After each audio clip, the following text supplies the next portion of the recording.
For me, it feels like people go along to a networking event and there's two things. One is they spray, what I call spray and pray. So they'll take their business card, they'll spray it around the room and pray somebody buys their product or service. If they don't buy that product or service, quite often in the first networking event they go to, they never go back because it's not for me.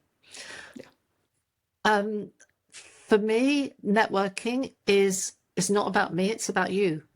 So I love, we lived in Phuket for a while and we spent quite a lot of time in Hong Kong. And in Hong Kong, they give you a business card with two hands. And they grip the business card with their hands and they pass it to you. And it's almost like they're giving a piece of themselves to you. Welcome to This Might Get Creative, a Behind the Brand podcast by Lyon Creatives. I'm Svenja Lyon, and in each episode, I sit down with local business owners and entrepreneurs to share their stories, how they got started, what keeps them going, and what makes their business stand out. My goal? To help more amazing businesses be seen, supported, and celebrated. So grab your coffee, because this might just get creative. Today, I'm joined by Ali Meehan, the founder of Costa Women, a free community she created in 2010 to support women living in Spain or dreaming of making the move. Ali is a business growth mentor, future self coach, speaker, and content creator who believes that networking isn't something you do, it's a lifestyle. Through Costa Women, annual Make It Happen by Being You conferences, mentoring, planners, and community-led experiences, Ali helps women build businesses and lives that actually feel good to run. Ali has lived and worked all over the world, from the UK to Australia, Asia, the Middle East, and now Spain. And today we're talking about why real human connection matters more than ever in an AI-driven world. Welcome, Ali. Thank you. Thank you for having me on the show. Yes, absolutely. So I was very excited when I saw your submission, and it's even more exciting that it's your first podcast for the year. Yeah, you're number one in the year. Yay. So tell us a little bit about Costa Women and what inspired you to create Costa Women in 2010 and how it all happened. Okay, well, in a nutshell, friends. As you mentioned earlier, I've lived in various countries, and one thing we often forget about as women, I think, and probably men too, but for me, I'm a woman, so I understand it more, is that when you move to a new country, finding your friendship groups. You've probably lived somewhere for most of your life and you've got friends, you went to school with people, you grew up with people, and then suddenly you move to a new country and it's like, where do I get my friends from? Yeah. So when I moved to Spain the first time, because I moved and then moved away for work and then came back, I was working remotely and it was really hard to make connections because it was before Facebook, it was before social media. There was only Friends Reunited. That was the only social platform. And I was working from home and I didn't have children, so I didn't have any school gate interactions. So I decided when we moved back after working in the Middle East to start a community for women and see if I could find friends. And 16 years this year later, I think it's worked. No, that's awesome. So I can relate because from early on when I was in school, there was a program that transferred students to France. So I was there for a couple of weeks in France. And then when I started working for the company that I was working for back then, I had the opportunity to go to Paris and work in Paris and in Barcelona, like I mentioned before. And that's how I also ended up in the US. And okay. I can absolutely relate that it is hard to make friends, new friends, because everybody already has their friend groups, and it's you come in from the outside. Yeah. When I started Costa Women, that was one of my thoughts. You know, does everybody have a group, have a friendship group here already? I think because we're still quite transient. Even if you've planned on your move being for life, life happens. And it's really important to you may even need to find new connections. Your friends leave, and then who do I have in my friendship group? So it is really important. And sometimes we make friends when we live abroad with people we wouldn't normally be friends with, or we would never have met if we hadn't moved to another country. So there's a whole Costa Women, we've got 137 different nationalities. So within those nationalities, there are women that I probably would never have met from different countries I would never have been to before. So it's amazing opportunity to make connections. Yeah. And do you feel that it is, out of my own experience, that when you're younger, it's so much easier to find new friends. And then when you get older, it's somehow, because you're so set in your day to day, that gets lost somehow.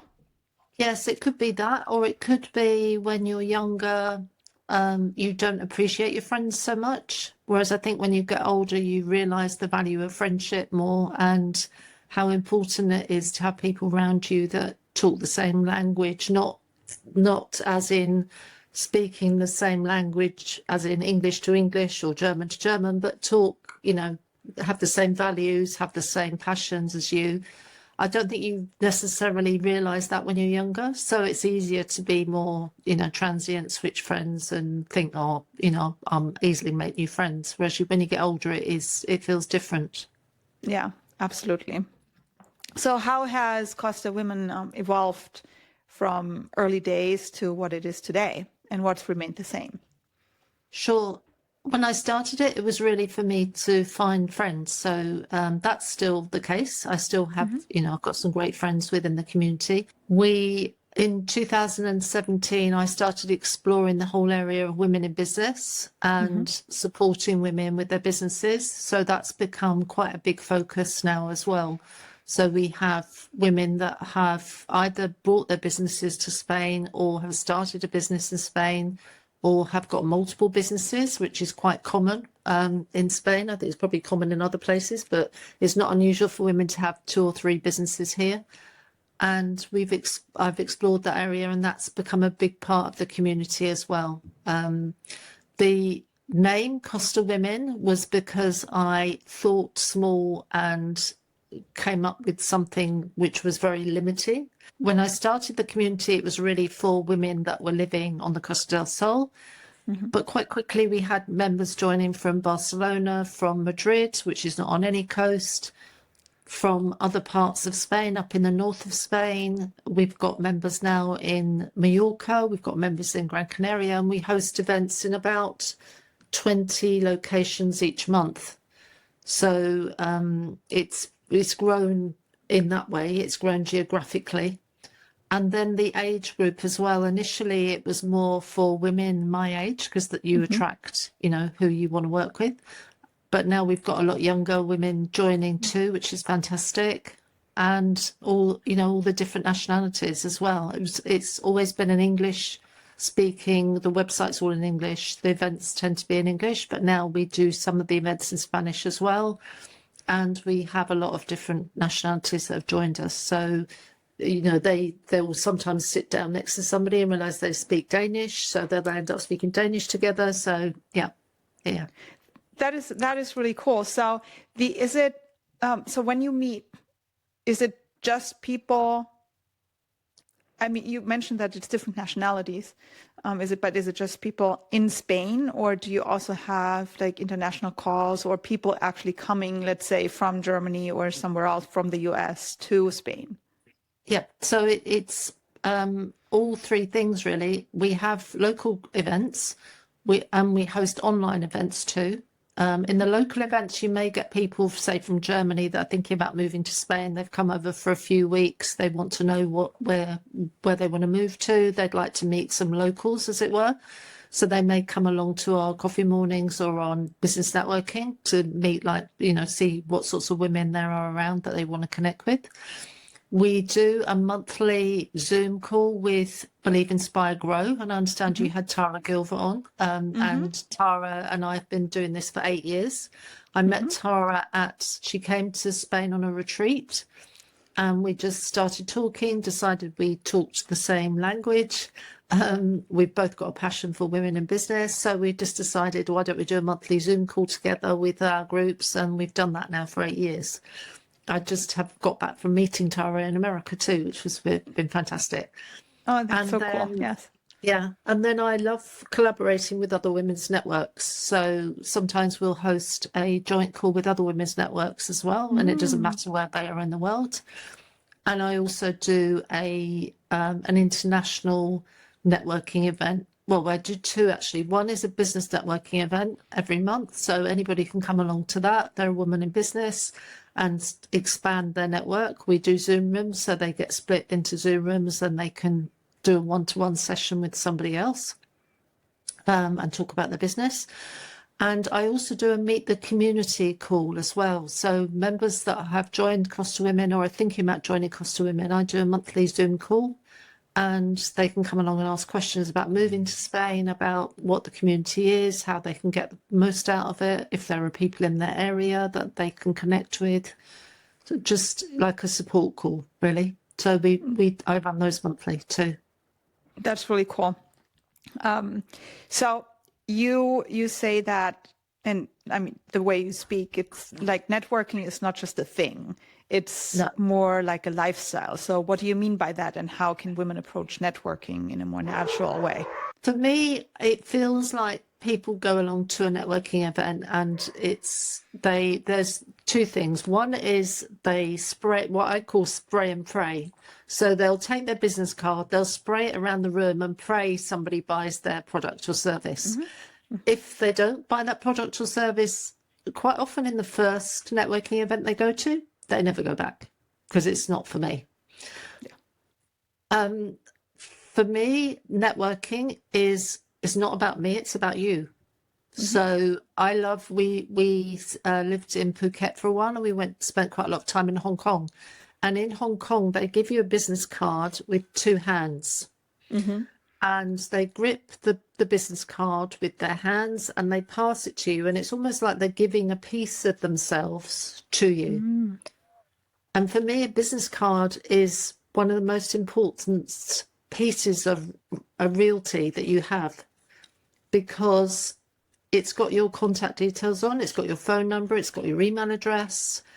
And I've got a photo on mine because, you know, we pick up so many business cards as we move about, or people don't tend to have business cards so much anymore, but in the old days with business cards, and they may forget who I am. So I have a photo on mine so that people remember who I am or where they met me.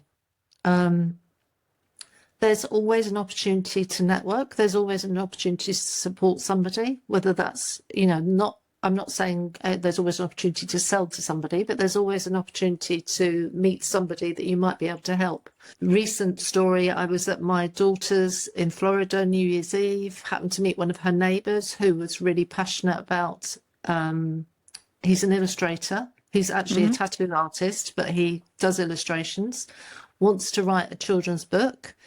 I've got a member in the community who is a book publisher.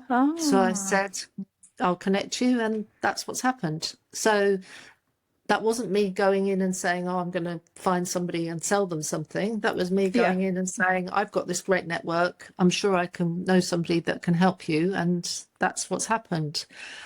So and I really enjoy my network. I enjoy connecting women particularly, but this was a guy, but particularly women with each other and seeing where their businesses could go.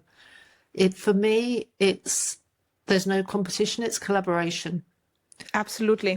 And sorry to interrupt, but what you said is absolutely true, because if you go into a networking event and all you want to do is sell your services, you're going to be absolutely disappointed, because nobody at this event they don't even know you. So why would they, you know, it doesn't happen. So, and then, but by going into this event with a closed mind, only thinking about yourself, you are closing the door to all these amazing opportunities that you could get if you would keep 100%. The door open. And what you said with women, that we're more open to collaborate and maybe don't see the competition in every woman we see, you know? And I feel that there is so many people that do the same thing, but they have something different. And there's so many people out there that need the same thing, but they might be better with this person or might be better with you. Who knows? But Exactly. it's not really a competition. It's more, No. if we work together, we can serve everything, you know? Yeah. Yeah, as you alluded to, it's know, like, and trust. So they're not going to buy from you the first time they meet you because they don't know who you are. And we do buy based on how somebody makes us feel, Yeah. rather than anything they say or anything they may do. So it's how they make us feel. So I always say, you know, if even like you've mentioned, you know, even if you've got the same product as Jane next door will sell it in a very different way to how you sell it. And the person is Yes. buying you as a person rather than buying the product you offer. So it's important that we go in with generosity. I think women can be very generous in you know, in the network. You know, if you've got something that I may not want to buy, but maybe I do know somebody that would want to buy it, they will, you know, connect you, which for me is really important. Yeah, I feel the same way. But then at the same time, what do you think are the biggest challenges that women are facing when they start to grow their business, or if they live abroad or find a community, like all this? I think women, the whole area around scarcity. So panicking and thinking you're not going to be able to sell this product in whatever environment you're in is a big one. And maybe you've charged one price in one country and you think, well, I can't charge that price in that country because they won't buy it for that price. Is that a scarcity mindset? Possibly. It's important that we stay true to our values and true to the value that we offer to people. So if your price is expensive, you'll still pick up your clients, but they'll be the right clients for you. So they may, you know, you may think, oh, I've got to offer this to somebody much cheaper, but are they really going to be your client long term? So yes, but that's interesting, because sometimes, and I mean, I probably are part of that as well. A lot of women are, that it's the imposter syndrome or whatever you want to call it, that you say, oh, I want to charge this, but maybe I can't. Maybe, I don't feel comfortable charging that much money or offering this service or whatever it is. Right. And then I feel that that's a big part where women don't feel enough or don't feel that they can contribute. What are your thoughts about that? Yeah, and I think it's not just women as well. I think men suffer the same thing because it's a brain thing, because our brains want us to stay safe. So our brains will say, oh, don't go to that networking event because nobody's going to buy anything from you. Don't pick up the phone to that person because they're not going to want to hear from you. Because your brain's saying, no, we don't do this thing because we've got to stay safe. So, and if we listen to our brains, we probably wouldn't get out of bed in the morning. In fact, we'd probably be under the bed because it'd be too scary to get out of bed. It's the whole mindset thing that is important for us to understand. And there's a difference between also self-belief and self-confidence, because you may meet somebody that appears to be incredibly confident, but actually they don't have any self-belief. So they don't feel, they're confident in what they offer, but the self-belief and the brain says, no, you've got to reduce your prices because nobody's going to buy it for that price. So how do you think you can overcome this feeling, this self-reflection? I don't even know how to call it, self-sabotage. Self-sabotage. I think having a coach really does help. I think, or if you don't want to have a coach, talk to your friends, because you'll soon realize that they understand the value of what you offer probably far more than you understand it. And they can see that most women that you talk to who are in the self-sabotage state will think they don't know anything about their product or service, when actually they know far more than you do, and they can actually offer far more value than you can offer by you trying to sell whatever it is that they're selling. Yeah. So having that support network around you, whether that is a mentor or a coach or even a business group, or a best friend, to come and sit with you and say, yeah, come on, let's do this. Procrastination is a huge thing. It's easier to get up and fill the washing machine than it is to create a social media post, and procrastinate about, you know, what you're doing. I use the word, which I think I've made up. I don't know anybody else that's used it, but I may, you know, it may be one of those words that you've heard somebody else say, but familiar. I think there's a whole area around doing the familiar things, but it's actually a fear-based action that you're taking. It's not, the familiar things are creating fear. Can you elaborate a little bit more? So, for example, sure. So for example, I always post this way. I always do my Instagram post this way, and then Instagram change how you're supposed to post. And then you think, then fear comes in. Well, I can't post like that, so I can't use Instagram anymore because I've always done it this way. Yeah. So it's the using the familiar things and thinking we can't change. Yeah. Obviously, a lot of my members have done something big, and you have yourself. You know, you've moved to another country, or in a country where you may not speak the language. It's a whole new set of rules. The whole way they do business is different. The marketing's different. The sales is different.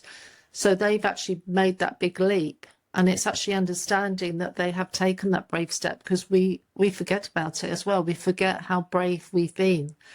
So looking back on how brave you have been in the last year and the success you had out of it, and then using that to work on to take you forward to the next step for you for 2026.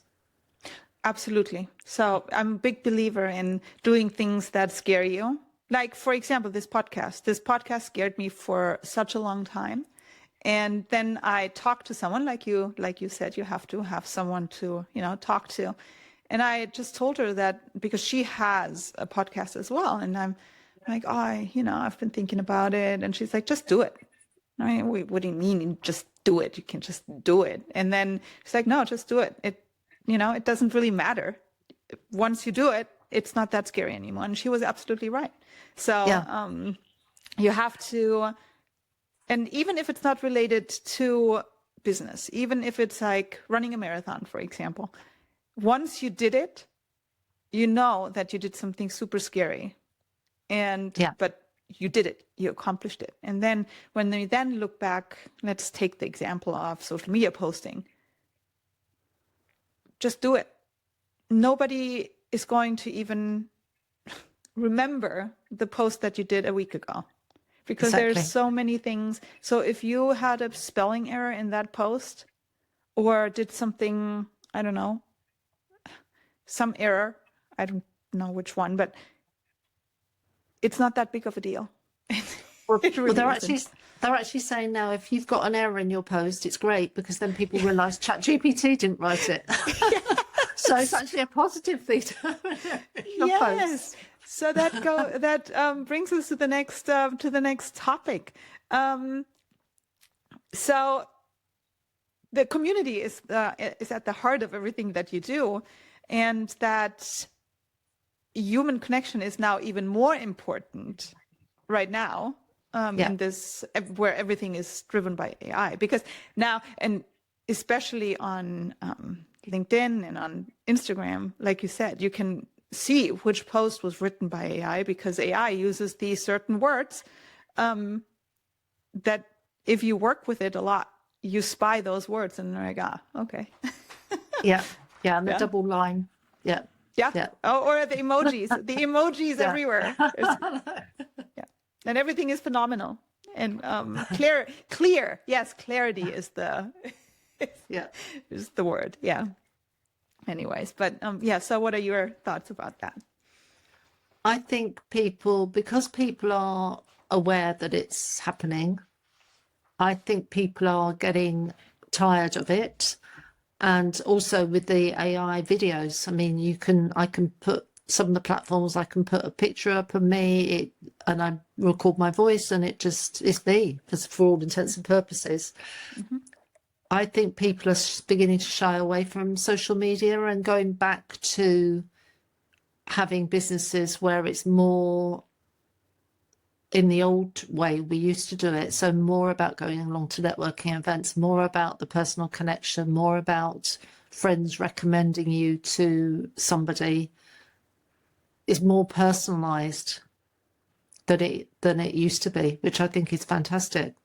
Yes, I agree. When you read all the posts, they all sound the same. And Yeah. they always say that graphic designers are being replaced by AI. Might be, but then in the end, everything looks the same.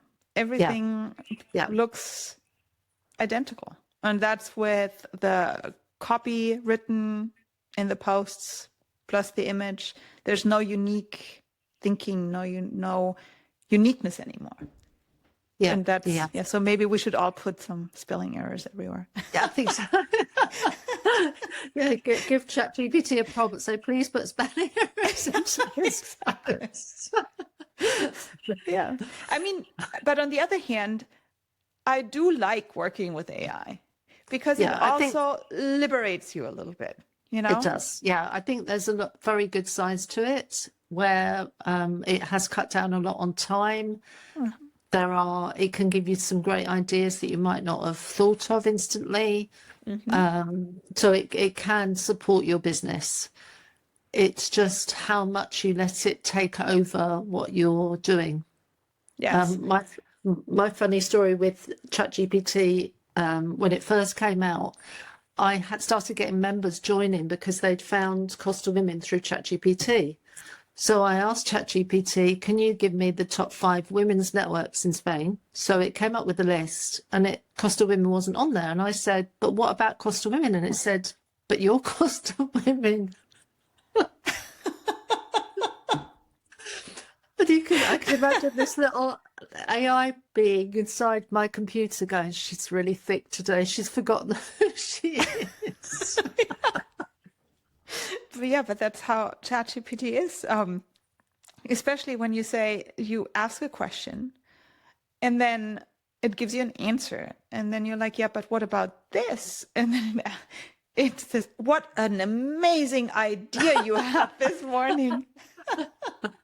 Oh, thank you. Oh, that's a little confidence boost. But Yeah. in what I noticed is that sometimes when English or Spanish or whatever the language is, it's not your first language. Sometimes this blockage of I want to post today, but I don't really know how to say it, right? Right. Yeah. And then you take your thoughts and you put it in ChatGPT and it spits it out and it sounds phenomenal, unless it adds clarity and other words and emojis. However, but in general, like the overall, I call it a hurdle where you wouldn't post this because you're not sure how to say it really. Right. Yeah.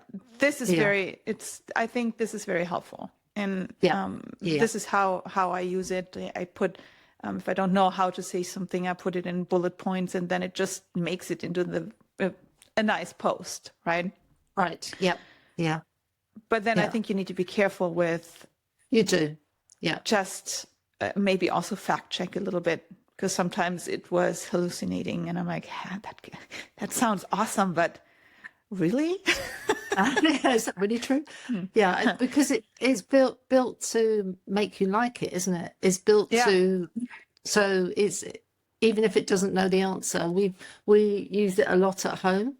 And sometimes my husband will say to me, but I've been waiting a week for it to give me this, thing. And I said, you're never going to get it. If it can't give it to you that day, it always says, oh, I'm going to collate it for you by 48 hours. And then 3 weeks later, it's like, I'm really trying, but thank you for your patience.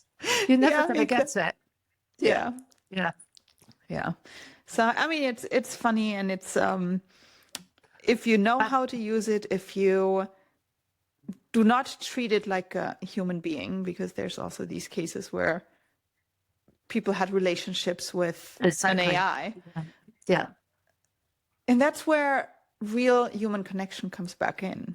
Like if you Yeah, have a 100%. network, if you have friends, if you have people you can connect with, then there's no need for an AI relationship.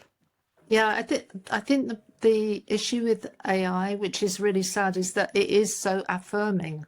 So that's Yeah. why so many people are using it as like a relationship coach or even to have a relationship with, because it will tell you you're fantastic, you look amazing today, what words you're using. I'd never even thought of those words. Where did you get those words from? They're just incredible. You're just a wonderful human being type thing. Yeah.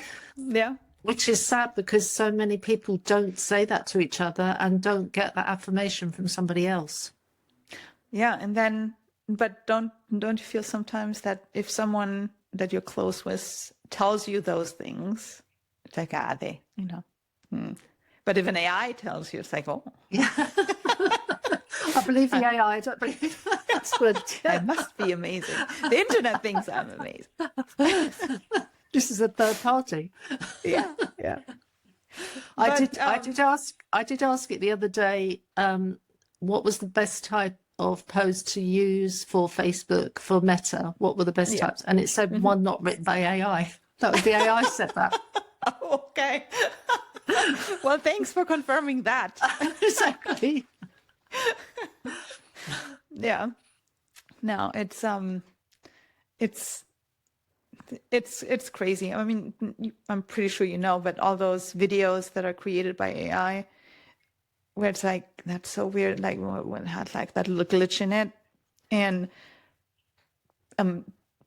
animals acting weird, like getting scared and then falling into garage doors. And I mean, it's funny at the beginning, but then it's like, that can't even be true. But that also at the same time makes you not believe anything anymore that social media is telling you about. Yeah, and that is the difficult thing, because people now don't believe it, even when you ask it something that's quite important, and it may be correct, but you don't believe it anymore because you don't know what to believe. And videos by famous people, did they really say that, or is that an AI generated image of them saying it? Yeah, exactly.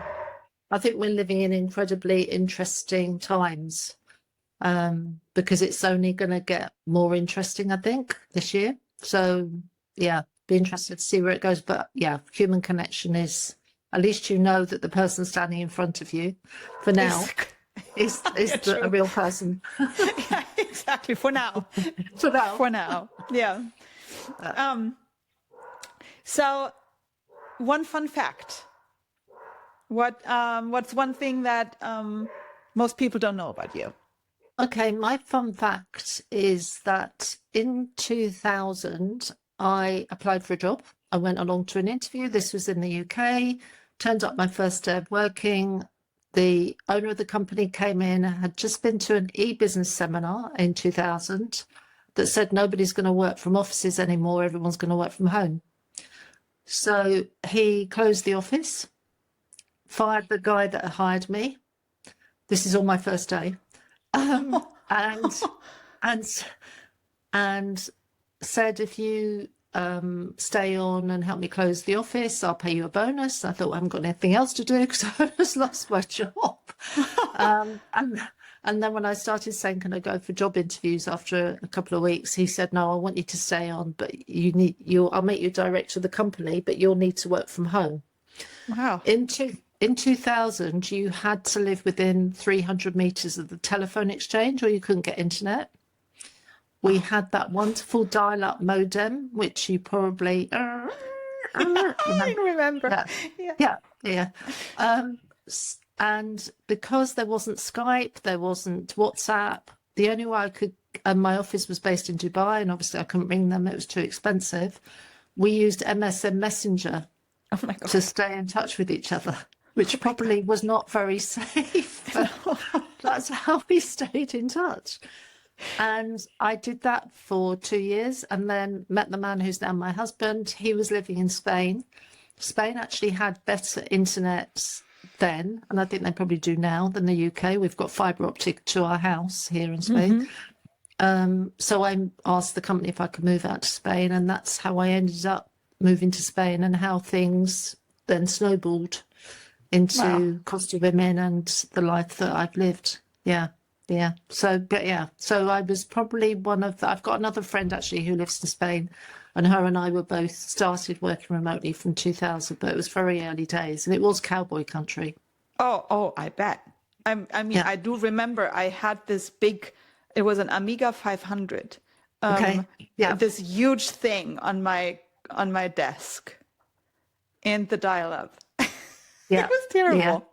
And I even remember in school, I was still in school then, we just learned about Google. And the teacher said, and sometimes I remember this because now it's so easy to just go on Google. But back then, it was like this phenomenal new thing where we don't have to go to the library anymore, but you can go to google.com, whatever it was. It was a little bit longer, but it was Google. Yeah. And you can find information. Yeah. That was phenomenal. Back then. Well, obviously when AI started, AI's in some sort of form has been around for a long time, hasn't it? But AI as in ChatGPT and things, when that started, that was similar to the internet being launched, wasn't it? And to computers at work. People being scared of them, it's going to take all of our jobs. We're going to, it's not going to be sustainable to work anymore. So it's going to be interesting to see what happens. Yeah, but I don't think it can. I mean, yes, like copywriters probably, now ChatGPT can proofread my document. Don't need someone else for that anymore. Yeah. But I think there's just a shift. Because and what I said before, the design, if an AI can design things, and yes, eventually it might look phenomenal, but still it's not a human creation. And these little mistakes that are in there, or these, I'm not even calling it mistakes, uniqueness in a copy, in something that you design from your brain, it will always be better than what an AI creates. Yeah. So it will make things different, I think. But you have to just like change with it. You can't be stuck. No. At your current situation. You have to adapt and use it to your advantage. That's my opinion. Yeah, no, I agree with you. And it's like anything, it is like computers back in the day. My first computer, I was working for a law firm and they put a computer on my desk and said, learn how to use it, but don't let it interrupt your work. Yeah. Okay. I don't know how that was going to happen, but you just had to see how you could use it for your business. And it's the same with AI. How can you use it, but still retain your own originality, your own way of doing your work, your own way of connecting with your clients that, is still genuine. Exactly.